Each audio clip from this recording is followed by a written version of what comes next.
કેમ છો ધોરણ 8ના વિદ્યાર્થીઓ? મજામાં?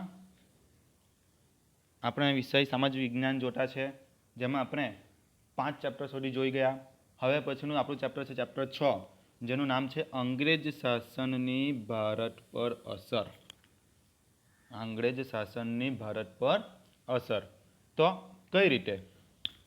હવે આ હેડિંગ સમજવા પહેલાં હું તમને ફ્લેશબેકમાં લઈ જાઉં કે પાછળ.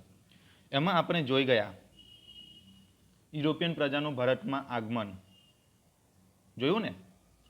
યુરોપિયન પ્રજા, પોર્ટુગીઝ પ્રજા આવી, પોર્ટુગીઝ પ્રજા પછી ડચ પ્રજા આવી, પછી અંગ્રેજો આવ્યા, પછી ફ્રેન્ચ આવ્યા. પરંતુ આ બધી જ પ્રજામાંથી અંગ્રેજ સત્તા એટલે કે અંગ્રેજ પ્રજા ભારતમાં ઘર કરી ગઈ. એટલે કે એમણે ભારતની અંદર પોતાનો વેપાર તો વિસ્તાર્યો, પરંતુ સાથે સાથે પોતાની સત્તાનો પણ વિસ્તાર કર્યો અને ધીરે ધીરે એ આખા ભારતમાં ફેલાઈ ગઈ. જેના વિશે આપણે ચેપ્ટર 1ની અંદર માહિતી મેળવી અંગ્રેજ શાસન વિશે. જોયું ને? હવે એ અંગ્રેજોએ સૌ પ્રથમ આવીને વેપાર તો કર્યો, પણ ધીરે ધીરે જે એમણે ભારતની અંદર સત્તા જમાવી એની ભારતમાં શું અસર થઈ અને આપણે સૌ જાણીએ છીએ કે ભારતના લોકોને કઈ રીતે ગુલામ બનાવ્યા, ભારતની અંદર કઈ રીતે આઝાદી માટેના પ્રયત્નો થયા, કેટલા બધા આંદોલનો થયા અને અંતે આપણને કઈ રીતે આઝાદી મળી, એ દરેક વિશે આપણે થોડી ઘણી માહિતી મેળવીએ જ છીએ. તો આ અંગ્રેજ શાસનની ભારતમાં સત્તા જમાવ્યા પછી કેવી અસરો વર્તાઈ, ભારતને કેવું નુકસાન થયું અને કેવા લાભ થયા, એના વિશે આપણે આ ચેપ્ટરમાં જોવાનું છે. આ છે આપણું પાર્ટ 1. બીજા પાર્ટ બનશે. આ છે આપણું પાર્ટ 1. તો શરૂઆત કરીએ ચેપ્ટરની. તો અંગ્રેજ શાસન, અંગ્રેજ સત્તાની ભારત પર સારી અને ખરાબ બંને અસરો થઈ હતી. સારી અસરો પણ ઘણી બધી થઈ હતી, ભારત માટે ખૂબ જ ફાયદાકારક. જોઈએ આપણે. તો અણુના વહેલી સવારે ધ્યાનથી સમાચાર પત્ર વાંચતી હતી. એક સ્ટોરી છે. એક છોકરી છે જે ધ્યાનથી સમાચાર પત્ર વાંચતી હતી. ત્યારે તેની પુત્રી પૂર્વા બાજુમાં બેસીને ગૃહ કાર્ય કરતી. એટલે કે અણુના એક સ્ત્રી એ સમાચાર પત્ર વાંચતી હતી અને એની છોકરી બાજુમાં બેસીને ગૃહ કાર્ય એટલે કે લેસન કરતી હતી. અરુણા મોટેથી વાંચતા બોલી, અરુણા એટલે કે એની મમ્મી છોકરીની, શું બોલી? લિબિયામાં ક્રાંતિ, કે એક શહેર છે લિબિયા, ત્યાં ક્રાંતિ થઈ હતી. તો એવું એ ન્યૂઝપેપરમાં વાંચ્યું. તો આ સાંભળીને પૂર્વાએ પ્રશ્ન કર્યો. પૂર્વા એટલે કે એની છોકરી બાજુમાં લેસન કરતી હતી. મમ્મી, લોકો શા માટે ક્રાંતિ કરે છે? એટલે કે મમ્મીને પ્રશ્ન કરે છે કે લોકો શા માટે ક્રાંતિ કરે છે? તો એની મમ્મીએ જવાબ આપ્યો, જો બેટા, જ્યારે લોકોની જરૂરિયાતો ન સંતોષાય, એટલે કે વ્યક્તિઓની, નાગરિકોની જ્યારે જરૂરિયાતો ન સંતોષાય અને લોકો આર્થિક રીતે પાયમાલ રહે, આર્થિક એટલે કે એમની પાસે કોઈ રોજગારી ન મળે, પૈસા ન મળે, કામ ધંધો ન મળે અને પાયમાલ બને, તો ક્રાંતિ તરફ ફરે છે. ક્રાંતિ તરફ એટલે કે આંદોલન તરફ ફરે છે. આપણા દેશમાં પણ જ્યારે અંગ્રેજ શાસન હતું તો તે સમયે ભારતમાં લોકોની પરિસ્થિતિ ખૂબ જ ખરાબ હતી, કંગાળ બની ગઈ હતી. ત્યારે આવું થયું હતું, એટલે કે ક્રાંતિ થઈ હતી. ચાલ હું તને ભારતીય જીવનની વાત કરું. એટલે કે અરુણા ભારતની વાત કરે છે. કોની? એની છોકરીને, પૂર્વાને. કેવી રીતે વાત કરે છે? તો ભારતની આર્થિક સમૃદ્ધિ છેક 18મી સદી સુધી યથાવત હતી. એટલે કે ભારત આખા વિશ્વમાં ખૂબ જ સમૃદ્ધ હતો. ક્યાં સુધી? 18મી સદી સુધી, જ્યારે મુગલોનું આપણા ત્યાં શાસન હતું ત્યારે 18મી સદી સુધી ભારતની આર્થિક સમૃદ્ધિ એટલે કે આખા દેશમાં ભારત એક આગળ પડતો દેશ હતો. ઔરંગઝેબના અવસાન પછી, એટલે કે મુઘલ સામ્રાજ્યનો છેલ્લો શાસક ઔરંગઝેબના અવસાન બાદ એમ ભારતમાં અરાજકતા ફેલાઈ, જેના કારણે ખૂબ જ મોટું નુકસાન પહોંચાડી શકી ન હતી. એટલે કે ભારતને ખૂબ મોટું નુકસાન પહોંચાડી શકી ન હતી. વિશ્વના ઇતિહાસકારોએ એવું કહે છે કે 18મી સદી સુધી ભારતની ઉત્પાદન પદ્ધતિ, એટલે કે ભારતની અંદર જે વસ્તુનું ઉત્પાદન થતું હતું અને તેના ઉદ્યોગો અને વેપાર વાણિજ્યનું સંગઠન અજોડ હતું. એટલે કે ભારત આખા વિશ્વની અંદર વેપારમાં ખૂબ જ આગળ પડતો દેશ હતો. ભારતના ઉદ્યોગોમાં ઉત્પન્ન થયેલી વસ્તુઓ આખા દેશ વિદેશમાં માંગ રહેતી હતી. એટલે કે આખા વિશ્વની અંદર આપણે જોયું પહેલા ચેપ્ટરની અંદર જ કે વિદેશથી કેટલા બધા વેપારીઓ ભારત વેપાર માટે આવતા હતા. એટલે કે ભારતની વસ્તુઓ વિશ્વના બધા જ દેશોમાં ખૂબ જ પ્રખ્યાત હતી. ક્યાં સુધી? 18મી સદી સુધી. એ જ ભારત દેશ 100 વર્ષના અંગ્રેજ શાસનમાં એકદમ કંગાલ અને પાયમાલ બની ગયો. જુઓ, જે હજારો વર્ષથી ભારત એક સમૃદ્ધ અને આર્થિક રીતે ખૂબ જ સમૃદ્ધિ ધરાવતો દેશ હતો, એ માત્ર અંગ્રેજોના 100 વર્ષના શાસનમાં જ કંગાલ અને પાયમાલ બની ગયો હતો. જે ઇંગ્લેન્ડને માટે કાચો માલ પેદા કરનાર અને તેના કારખાનામાં તૈયાર થયેલા માલનો વિશાળ બજાર બન્યો હતો. જુઓ, દેશ કંગાલ બનીને ક્યાં સુધી ઊભો રહી ગયો? એ દેશ માત્ર ઇંગ્લેન્ડ માટે કાચો માલ પૂરો પાડવા લાગ્યો, ખાલી ઇંગ્લેન્ડ માટે જ. કારણ કે આપણા ભારતની અંદર અંગ્રેજોનું શાસન હતું અને અંગ્રેજો ઇંગ્લેન્ડથી જ આવ્યા હતા. તો અંગ્રેજોએ શું કર્યું? ભારત પાસેથી વસ્તુઓ લેતા અને ઇંગ્લેન્ડ લઈ જતા, અને એ વસ્તુઓમાંથી બીજી અન્ય વસ્તુ તૈયાર કરી ભારતમાં જ વેચતા હતા. જેમ કે કપાસ, મરી મસાલા, ગળી, એ બધું ભારતમાંથી ઇંગ્લેન્ડ લઈ જતા અને ત્યાં એ કાચા માલમાંથી વસ્તુઓ તૈયાર કરતા અને એ વસ્તુઓ ફરી પાછા ભારતમાં જ લાવતા અને ભારતના લોકોને વેચતા હતા. તો આ રીતે ભારતના લોકો કંગાળ બની ગયા હતા. કેવી રીતે કંગાળ બન્યા? સારું સિમ્પલ એક્ઝામ્પલ આપું તમને. તો ભારત પાસેથી 100 રૂપિયામાં વસ્તુ ખરીદી. કોણે? અંગ્રેજોએ. એ વસ્તુ એક કાચા માલ તરીકે તેઓ ઇંગ્લેન્ડ લઈ ગયા. ઇંગ્લેન્ડમાં એ વસ્તુ ઉદ્યોગોમાં તૈયાર કરી. હવે એ વસ્તુ ઉદ્યોગમાં તૈયાર કરીને ફરી પાછા ક્યાં લાવ્યા? તો ભારતમાં જ લાવ્યા અને એ વસ્તુ ભારતમાં 200 રૂપિયામાં વેચી. હવે તમે વિચાર કરો, એક વ્યક્તિએ 100 રૂપિયામાં વસ્તુ વેચેલી અંગ્રેજોને. હવે એ જ વસ્તુ ભારતના વ્યક્તિએ ખરીદવી હોય તો કેટલા રૂપિયાથી ખરીદવી પડે? તો 200 રૂપિયાએ. તો સ્વાભાવિક રીતે ભારતીય લોકોને નુકસાન ગયું ને. સસ્તા ભાવે વેચીને મોંઘા ભાવે લેવાની. તો આ રીતે ભારતના ખેડૂતો અને ભારતના લોકો પાયમાલ થયા હતા. એટલે કે આ રીતે જ અંગ્રેજોએ આપણા ભારતને લૂંટી લીધો હતો.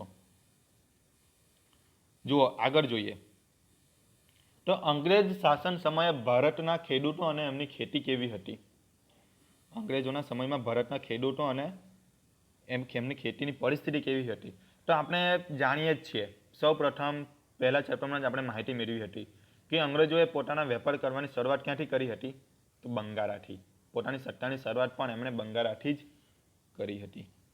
તો જુઓ, બંગાળ, બિહાર અને ઓડિશા ત્યાંની સત્તા મેળવ્યા પછી અંગ્રેજોએ પોતાની આવક વધારવાનું એક વિશાળ ક્ષેત્ર મળી ગયું. કારણ કે તે સમયે બિહાર, બંગાળ અને ઓડિશામાં ખૂબ જ સારા પ્રમાણમાં ખેતી થતી હતી. વસ્તુનું ઉત્પાદન ખૂબ જ સારું થતું હતું. તો આ વિસ્તારમાં અંગ્રેજોની આવક વધારવાનું એક ક્ષેત્ર મળી ગયું હતું. ખેડૂત વર્ગ અને ખેતીવાડીના ભોગે જ તેઓ વધારેમાં વધારે મહેસૂલ ઉઘરાવવા લાગ્યા. એટલે કે ખેડૂત વર્ગ પાસેથી તેમણે વધારે વધારે મહેસૂલ ઉઘરાવ્યું ખેતીવાડીમાંથી જ. એટલે કે તમે જુઓ તો અંગ્રેજોએ ખેતીને જ વધારે પ્રાધાન્ય આપ્યું કે ત્યાંથી જ એમણે વધારે આવક મેળવી. એટલે કે ખેડૂતો પાસેથી વધારે કાચો માલ સસ્તા ભાવે લઈ લીધો, મહેસૂલ ઉઘરાવ્યું અને એ બધું જ ઇંગ્લેન્ડ લઈ જતા અને ઇંગ્લેન્ડમાં જ પોતાના ઉદ્યોગોનો એમણે વિકાસ કર્યો. એટલે કે ભારતના ભોગે એમણે પોતાના દેશનો વિકાસ કર્યો હતો. પરિણામે ખેડૂત વર્ગ પાયમાલ થઈ ગયો. એટલે કે ખેડૂતો પાસેથી તેમણે સસ્તા ભાવે માલ તો લઈ લીધો પણ સાથે સાથે મહેસૂલ પણ ઉઘરાવતા, જેને લગાન કહેવામાં. તમે આમિર ખાનનું મૂવી જોયું હશે લગાન. એમાં બતાવે છે કે કઈ રીતે ખેડૂતો પાસેથી અનાજ ને બધું એ લોકો લેતા હતા, જેના કારણે આપણા ભારતનો ખેડૂત એકદમ પાયમાલ બની ગયો. ઘણી વખત ખેડૂતોએ ઘરના દાગીના વેચીને પણ અંગ્રેજોને મહેસૂલ ભરવું પડતું. એટલે કે કર, ટેક્સ અંગ્રેજોએ જે નક્કી કર્યો હોય એ ટેક્સ ખેડૂતોએ ભરવો પડતો. પોતાના ઘરના દાગીના વેચીને પણ એમ પોતાના ઘરના બાળકો માટે પણ અનાજ ન બચતું એવું એમને ચૂકવી દેવામાં આવતું. કોને? અંગ્રેજોને. પરિણામે તેમની જમીન પણ વેચી નાખવામાં આવતી ખેડૂતોની મહેસૂલ ભરવા માટે. તમે વિચારો કરો, અંગ્રેજોએ કેટલી દમનગીરી નીતિ અપનાવી હશે કે ખેડૂતોએ પોતાનું ઉગાડેલું અનાજ તો આપી જ દેવું પડતું, પણ સાથે સાથે પોતાના ઘરના દાગીના વેચીને પણ મહેસૂલ ચૂકવવું પડતું. તો ખેડૂતોને આવક શું બચી? કંઈ જ નહીં. ખેડૂતો પાસે કોઈ આવક ન હતી. પોતાની જમીન પણ વેચી દેવી પડતી હતી. એટલી ખરાબ પરિસ્થિતિ ભારતના ખેડૂતોની આવી ગઈ હતી. એટલે કે આનો મતલબ અંગ્રેજોએ કેટલા અત્યાચારો કર્યા હતા કે આપણો ભારત દેશ જે એક સમૃદ્ધ દેશ હતો તે એકદમ પાયમાલ બની ગયો. ખેડૂતોની ઘણી ખરી જમીન દેવામાં ડૂબી જતી. દેવામાં ખેતી કરવા માટે તેઓ પૈસા લેતા અને જ્યારે દેવું ન ચૂકવી શકતા તો તેના કારણે એમની જમીન પણ જતી રહેતી. કેટલાક ખેડૂતો શાહુકારોની ભારે વ્યાજ પ્રથાનો ભોગ બની જતા. જુઓ, કેટલાક ખેડૂતો શાહુકાર એટલે કે મોટા ખેડૂતો કે જેઓ વ્યાજે રૂપિયા આપે ને, જ્યાં જમીન ગીરવે મૂકવામાં આવતી, વ્યાજે રૂપિયામાં આપવામાં આવતા, તો એવા મોટા ખેડૂતોના ભોગ બની જતા કે એ મોટા સાહુકારો ખૂબ જ ઊંચો વ્યાજ લેતા. એટલે કે જેમ કે એક ખેડૂતે જમીન ગીરવે મૂકીને પૈસા લીધા હોય તો એ સાહુકાર શું કરતો, કોઈને કોઈ કારણ આપીને એનું પૈસા જ એની પાસે લીયા કરે કે ભાઈ તું તો આટલા જ રૂપિયા આપેલા છે, હજુ તારું આ બાકી છે, તે બાકી છે, એમ કરીને એની જમીન પણ એની પાસેથી પડાવી લેતા. અને આ રીતે ખેતીવાડી ભાંગી પડી ખેડૂતોની. તેઓ ખેતીમાં એકદમ પાયમાલ થઈ ગયા. ઈસવીસન 1770માં એટલે કે 18મી સદીમાં બંગાળામાં દાણો દુષ્કાળ પડ્યો. 1870માં દાણો દુકાળ પડ્યો કે વરસાદ જ નહીં પડ્યો, ખેતી પાકી નહીં. ભૂખમરાના કારણે લાખો લોકો મૃત્યુ પામ્યા. કોર્નવાલિસ નામના ગવર્નર જનરલે કાયમી જમાબંધી નામની મહેસૂલ પદ્ધતિ અમલમાં મૂકી. કાયમી જમાબંધી શું હતી? તો આ પદ્ધતિ અનુસાર કંપની એટલે કઈ? ઈસ્ટ ઇન્ડિયા કંપનીએ દર વર્ષ માટે જમીનનું મહેસૂલ નક્કી કર્યો. દર વર્ષ માટે કે કેટલું જમા કરાવવું અંગ્રેજોને, ભારતના ખેડૂતોએ કેટલું મહેસૂલ દર વર્ષે જમા કરાવવું, એવી કાયમી જમાબંધી નામની મહેસૂલ પદ્ધતિ એમણે અમલમાં મૂકી. જમીનના કાયમી હક જમીનદારોને આપવામાં આવતા. એટલે કે કંપનીએ પોતાની આવક નિશ્ચિત બનાવી રાખવા માટે, એટલે કે દર વર્ષે કંપનીને આવક મળી રહે પૂરેપૂરી. જેમ કે કંપની એવું નક્કી કર્યું કે ચાલો 10 લાખ રૂપિયા આવક આ વિસ્તારમાંથી દર વર્ષે આવવી જોઈએ, તો એ માટે એમણે કાયમી જમાબંધી પદ્ધતિ દાખલ કરી કે ખેડૂતોએ દર વર્ષે આટલી મહેસૂલ ચૂકવવાનું એટલે ચૂકવવાનું જ. 100 રૂપિયા તો 100 રૂપિયા ચૂકવવાનું જ, 1000 રૂપિયા તો 1000 રૂપિયા ચૂકવવાનું જ. એ રીતે એમ એક નિશ્ચિત આવક પ્રાપ્ત થઈ રહે એવી મહેસૂલ પદ્ધતિ અપનાવી. હવે કદાચ આ વર્ષે દુકાળ પડે તો અંગ્રેજોની આવક તો ઘટી જાય ને, તો એમણે આ નીતિ અપનાવી કાયમી જમાબંધી, કે જેથી ભલેને દુકાળ પડે તો એ અંગ્રેજોને મહેસૂલ ચૂકવવાનું એટલે ચૂકવવાનું જ. એટલે એમને પૂરતી આવક મળી જ રહે, ભલે દુકાળ પડે કે ન પડે. તો આવો જમીનદાર વર્ગ એમણે ઊભો કર્યો. કોણે? અંગ્રેજોએ. કે અંગ્રેજોને એટલું મહેસૂલ એટલી આવક પ્રાપ્ત થઈ રહે એવો જમીનદાર વર્ગ ઊભો કર્યો. સામેની બાજુ ખેડૂત તનતોડ મહેનત કરતો, ખૂબ જ મહેનત કરતો ખેતીમાં. આ જમીનદાર વર્ગ એટલે કે મોટા ખેડૂતો કહેવાય. બીજી બાજુ નાનો ખેડૂત એ ખૂબ જ મહેનત કરતો, ટાઢ તડકો વેઠીને જમીન ખેડીને પાક પેદા કરતો. અને અંતે શું થતું? મહેસૂલ તરીકે એને જમીનદાર વર્ગ અને અંગ્રેજોને મહેસૂલ ચૂકવી આપવું પડતું. એટલે તમે વિચાર કરો, આખું વર્ષ ખેડૂતોએ મહેનત કરવાની, પાક ઉગાડવાનો, અને અંતમાં શું થતું? એનું શોષણ થતું. અંગ્રેજો આ જમાબંધી મુજબ જે મહેસૂલ પદ્ધતિ અપનાવી એ પદ્ધતિ મુજબ એની પાસેથી મહેસૂલ ઉઘરાવી લેતો. હવે ખેડૂતો પાસે એટલા બધા રૂપિયા હોય નહીં કે જે મહેસૂલ ભરી શકે, તો એના બદલામાં અંગ્રેજો ખેડૂતો પાસેથી મહેસૂલના સ્વરૂપે શું લઈ લેતા? અનાજ લઈ લેતા. આવી ખૂબ જ ખરાબ પરિસ્થિતિ આપણા ભારતના ખેડૂતોની આવી ગઈ હતી. કોના સમયમાં? અંગ્રેજોના સમયમાં. તો અંગ્રેજ શાસન સમયે ખેડૂતોની પરિસ્થિતિ ખૂબ જ ખરાબ હતી. ખેતીની પરિસ્થિતિ પણ ખૂબ જ ખરાબ, કારણ કે દુકાળ પડ્યો હતો, ખેતીમાં કંઈ પાક્યું ન હતું. અને એવા જ સમયે અંગ્રેજ અધિકારી કોર્નવાલિસે કાયમી જમાબંધી નામની પદ્ધતિ અમલમાં મૂકી, જે મુજબ ખેડૂતોએ નક્કી કરેલું મહેસૂલ તો ચૂકવવું જ પડતું. ખેતીમાં પાકે કે ન પાકે, કંઈ પણ રીતે દેવું કરીને પણ પોતાની જમીન ગીરવે મૂકીને પણ એ મહેસૂલ ખેડૂતોને આપવું જ પડતું હતું. એટલે કહેવાનો મતલબ સાદી ભાષામાં ખેડૂતોની પરિસ્થિતિ ખૂબ જ ખરાબ હતી અંગ્રેજોના સમયમાં. તો વિદ્યાર્થી મિત્રો, અહીંયા સુધી તમને ખ્યાલ આવી ગયો હશે કે અંગ્રેજ શાસન સમયે ખેડૂતો અને ભારતના લોકોની પરિસ્થિતિ ખૂબ જ દારૂણ અને પાયમાલ થઈ ગઈ. જો આ ચિત્રમાં બતાવેલું છે, શું બતાવેલું છે? તો આ ભાગમાં ખેડૂતો બેસેલા છે, જે પાયમાલ બરબાદ થઈ ગયેલા છે. એમની પાસે જમીન પણ ગીરવે મૂકી દીધેલ છે, અનાજ પાણી પણ કંઈ નથી બચેલું.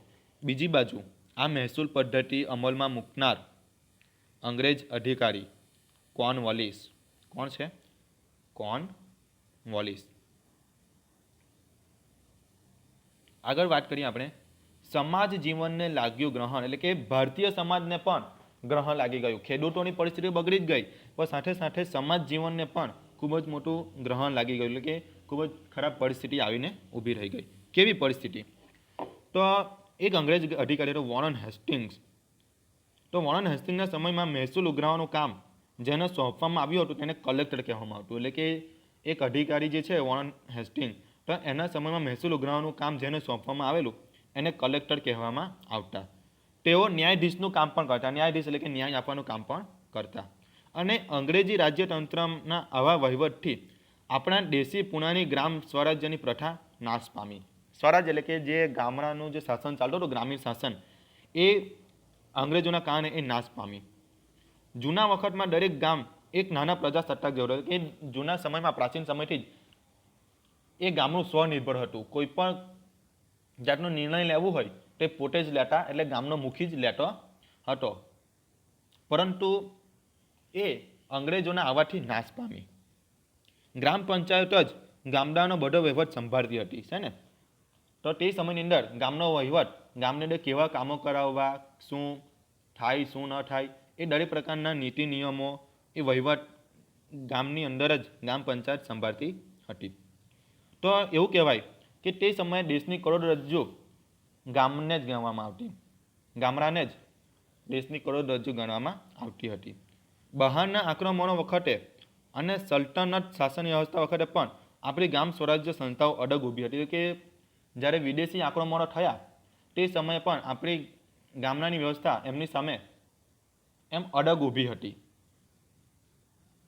એટલે કે અંગ્રેજો હોય કે અન્ય રાજ્યો હોય, તો એમના સમયમાં પણ ગામડાની રાજ્ય વ્યવસ્થા ખૂબ જ અડગ ઊભી હતી. તો આપણી જે જૂની પુરાણી જે ગ્રામ સ્વરાજ્યની સંસ્થાઓ હતી, તો અંગ્રેજોએ આ જે નવી શાસન પદ્ધતિ શરૂ કરી કે જેમાં ન્યાયતંત્રનું કામ, એટલે કે ન્યાયાધીશનું કામ કલેક્ટરને સોંપવામાં આવ્યું, તો એના કારણે ગ્રામીણની અંદર જે આ પંચાયતો હતી, ગ્રામ પંચાયત, એ નાશ પામી. કંપની સરકારે સામાજિક સુધારણાની જે રીત અપનાવી તેણે લોકોમાં ભય ઊભો કર્યો. એટલે કે કંપની શાસને સમાજના સુધારણાની અંદર જે નીતિ અપનાવી, ભારતીય સમાજની અંદર જે સુધારણાની નીતિ અપનાવી, એના કારણે લોકોમાં એક ભય ઊભો થયો. લોકોને લાગ્યું કે કંપની સરકાર એમ ઈરાદાપૂર્વક ધીરે ધીરે કરીને ખ્રિસ્તી ધર્મ અંગીકાર કરાવશે અને ભારતના ધર્મ અને સંસ્કૃતિનો નાશ કરવા માંગે છે. એટલે કે ભારતની અંદર, એટલે કે અંગ્રેજોએ ભારતની ખેતી અને વેપારમાં તો પોતાનું હાથ અજમાવ્યો જ, પણ ભારતીય સમાજની અંદર એમણે ઘૂસણખોરી કરી, તો ભારતીય લોકોની અંદર સ્વાભાવિક રીતે ડર તો પેદા થવાનો જ કે આ લોકો ખ્રિસ્તી ધર્મ અપનાવશે, જેના કારણે ભારતનો ધર્મ અને સંસ્કૃતિ નાશ પામશે.